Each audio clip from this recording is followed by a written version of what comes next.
everyone's looking for the young guy. They're looking for McVay.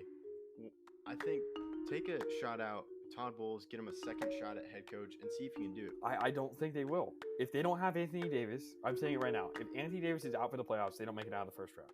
It's crazy. And our kids will know how great Tom Brady is because he's going to be playing.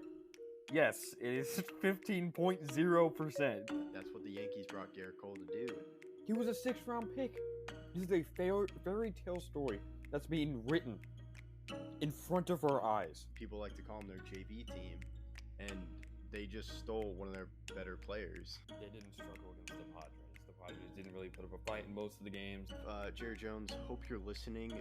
Hi, I'm Landon Bowe, and you're listening to Outsiders Opinions with Kevin and Austin. What's up, y'all? Welcome to our MLB Opinions for this week. Happy end of the All-Star break as baseball started up. We're going to review our predictions for the Home Run Derby and the All-Star game, and then talk a little bit about the All-Star game. Austin and I split. I had Juan Soto winning the Home Run Derby, and he did. Austin had Jose Ramirez winning. He didn't make it, but Austin had the AL winning, and so he gets that. I had the NL winning. We split 1-1. That's how it works. And Home Run Derby was incredible, especially with Julio Rodriguez just killing it with the first Home Run Derby, which it just stunk because, well, for me personally, it stunk because Corey Seager had 23 home runs, which was the most in this first round besides Julio Rodriguez's 32 home runs. So it was just bad luck. Yeah, and Julio just couldn't keep the steam rolling until the end. And Juan Soto, who looked like he was struggling against Albert Pujols, really turned it on that last round. It was crazy that Kyle Schwarber did the worst out of anyone there, all 8. I also thought Acuna would put up more of a fight. But it was a good event. It was entertaining. And you and I said that the winner of Juan Soto versus Jose Ramirez would win it all, and that was true. Yeah, talk about Pujols with Schwarber. I was like, okay, Schwarber's going to turn it on, and they just didn't.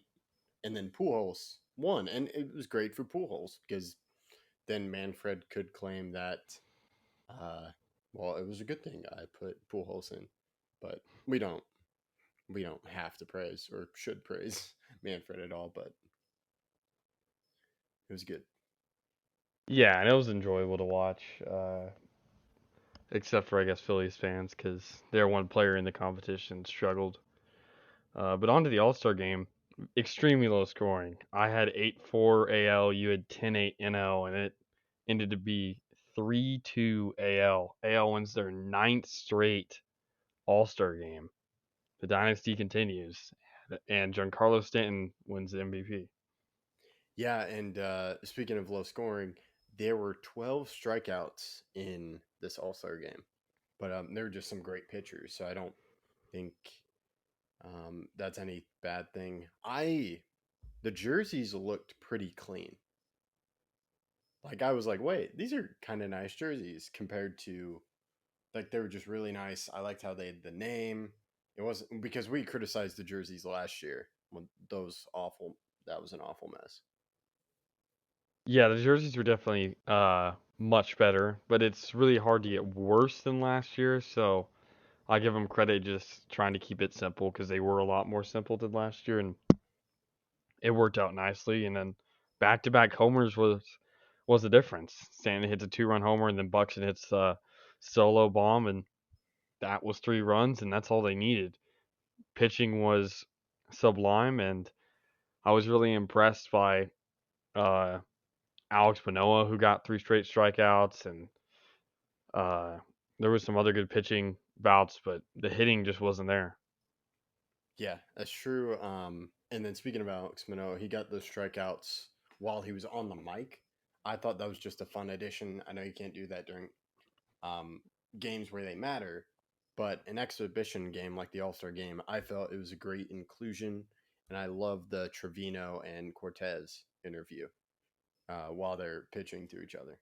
Yeah, that was good. Judge and Stanton, even though Judge's mic cut out, Both being in the outfield was also pretty entertaining. It's cool seeing two teammates, uh, especially with Cortez pitching to Trevino, like being uh, like they're running the show and both being on the mic. Yeah, that's special. You're not really gonna get to see that in any other competition. Yeah. And I think that made it much more watchable. And I think probably the All Star game for the MLB is probably the most, it's like the best All Star slash Pro Bowl thing that Pro Bowl game you can watch. Because I know the NBA, it's like fun, but I wouldn't watch the whole thing. I watched most of it, but I had other plans. But I would definitely watch the whole thing for the All Star game, Well, the thing about the MLB Pro wise. Bowl is that it's it knocks out some of the players. Some of the players don't go because they're playing in the Super Bowl, so that just automatically knocks out some teams. And then for the NBA, uh, it's a weird system. Like I still don't even know the rules. In baseball, it's just go play baseball. And NHL, it's 3v3. It's fun, but again, they're not really trying. Hockey's a very physical sport, but they're not hitting in the All Star game like they do.